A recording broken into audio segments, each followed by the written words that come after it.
भगवान का भक्त एक ब्राह्मण था जो बड़ा ही संतुष्ट रहता था।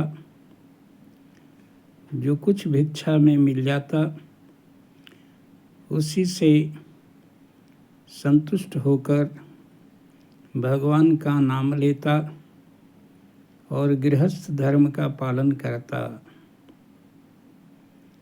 भगवान ने उसकी परीक्षा लेनी चाहिए। एक दिन ऐसा हुआ कि 3 दिन लगातार भिक्षा मांगने गया और उसे भिक्षा में कुछ नहीं मिले। वह प्रत्येक दिन गीता का पाठ करता था, जिसमें एक लाइन प्रमुख था, योगक्षेमं वहाम्यहम्। उस ब्राह्मण को 3 दिनों के बाद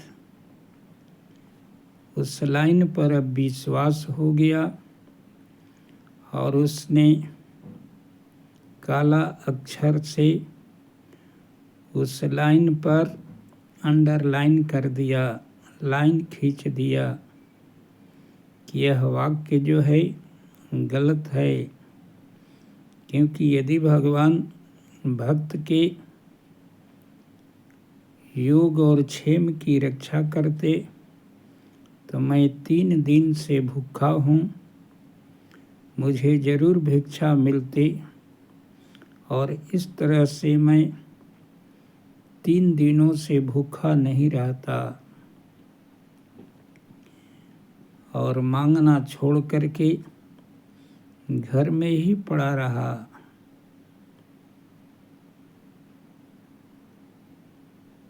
थोड़ी देर के बाद एक बालक जो है अपने माथे पर मोटरी लिए हुए आता है। आवाज लगाता है, ब्राह्मणी निकलती है।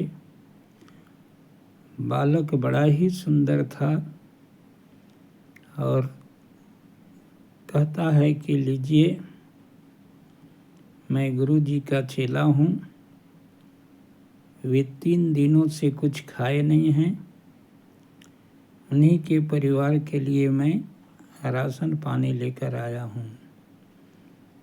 ब्राह्मणी पूछती, तब तक वह वहाँ से निकल चुका था।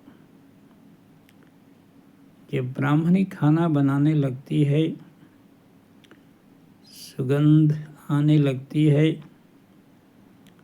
ब्राह्मण पूछता है कि यह कहाँ से आया? मैं तो 3 दिनों से मांगते मांगते हार गया, कुछ नहीं मिला और अचानक यह कहाँ से आ गया?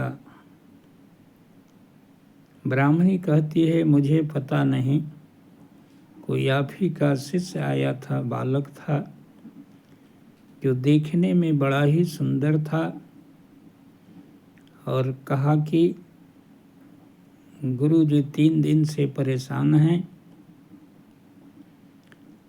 और मेरे मुख पर कालिख पोत दिए हैं, इसलिए उनको खाने पीने की व्यवस्था मैं कर दिया हूँ। ब्राह्मण को ख्याल आया कि मैंने गीता के उस लाइन को काला अक्षर से अंडरलाइन कर दिया था, भगवान पर अविश्वास दिखाया। भगवान हमारी परीक्षा ले रहे थे और उस परीक्षा में मैंने सफलता नहीं पाई। और कह कर के ब्राह्मण रोने लगता है। यह कोई बालक नहीं था, भगवान स्वयं ही बालक के रूप बना करके आए थे